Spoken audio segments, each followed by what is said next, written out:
Hi, welcome to the Crypto Republic. Before we dive in, if you're serious about staying ahead in this once-in-a-lifetime financial shift, make sure you like this video, drop a comment, and subscribe to the Crypto Republic. This is where we break down the insider moves, the market mechanics, and the truth about XRP that nobody else is telling you. Stay informed, stay early. Imagine selling something for pennies, only to watch it turn into billions.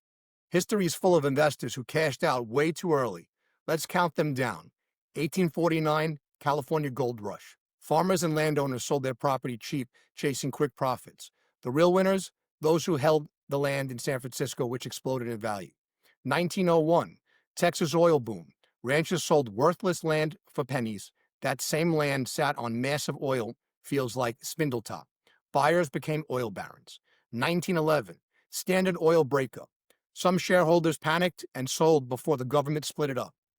Big mistake. The baby standards like Exxon, Chevron made fortunes. 1949, post-war Germany and Japan. Global investors dumped everything assuming those economies were dead. Instead, both nations staged economic miracles and made patient holders rich. 1950s Japanese stocks and land. Foreign investors laughed at companies like Toyota and Sony. But the 1980s, the Nikkei had soared nearly 100 times. 70s, gold rush 2.0, when gold jumped from $35 to $200. Many sold too early, but those who held rode it out to over 800 an ounce. 1980s and 90s, Apple. Apple looked doomed. Early shareholders bailed, but even after Steve Jobs returned in 1997, Apple became one of the most valuable companies on earth. 1986, Microsoft IPO'd at $21. Many doubled or even tripled their money and ran. The patient few made over 100,000% gains. Think about that, 100,000% gains. 1997, Amazon. Investors who sold during the dot-com crash missed the ride from bookstore to trillion-dollar giant. 2010, Bitcoin. Early holders sold at $1, $10, even $100. And one guy spent 10,000 Bitcoin on 2 pizzas. Today's that's billions. The lesson, in every era, the greatest fortunes came to those who held on when everyone else was selling. Okay, guys, listen closely, because this is one of the most important videos I've ever made about XRP.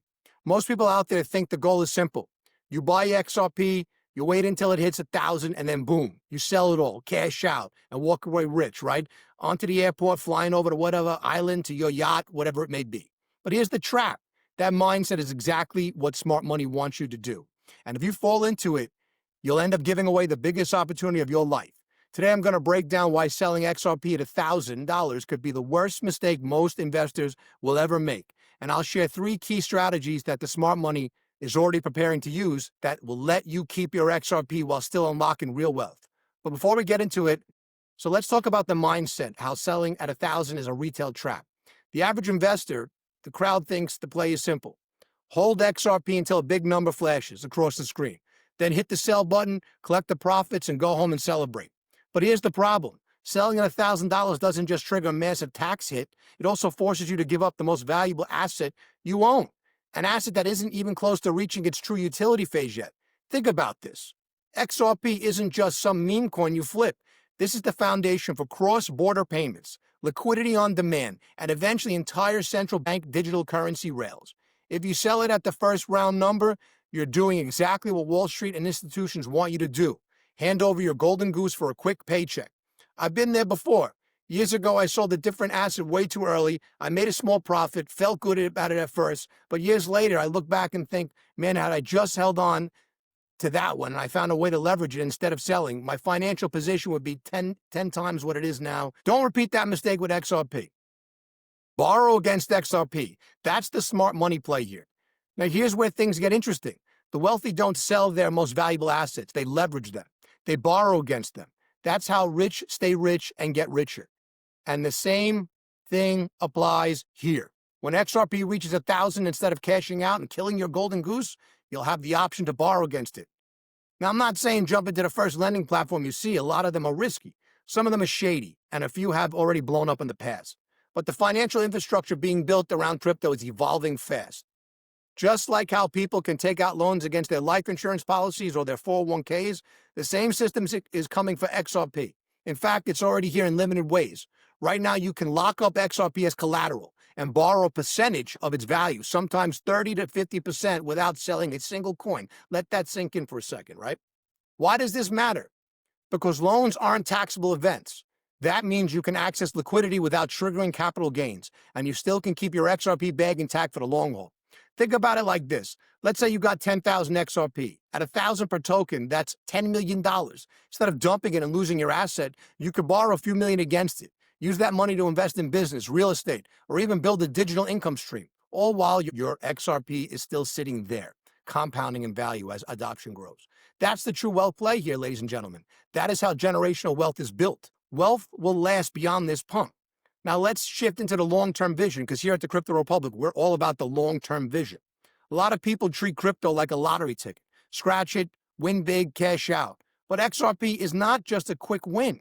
It's not, ladies and gentlemen. It's infrastructure. It's literally being integrated into the plumbing of the global financial system.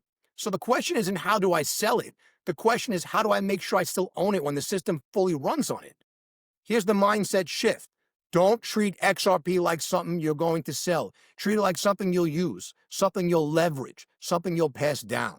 When wealthy families transition into the XRP system, those who hold and strategically use their asset will be the ones sitting on generational wealth. The ones who sell at $1,000 will be the ones looking back years later, kicking themselves saying, I had it and I gave it away.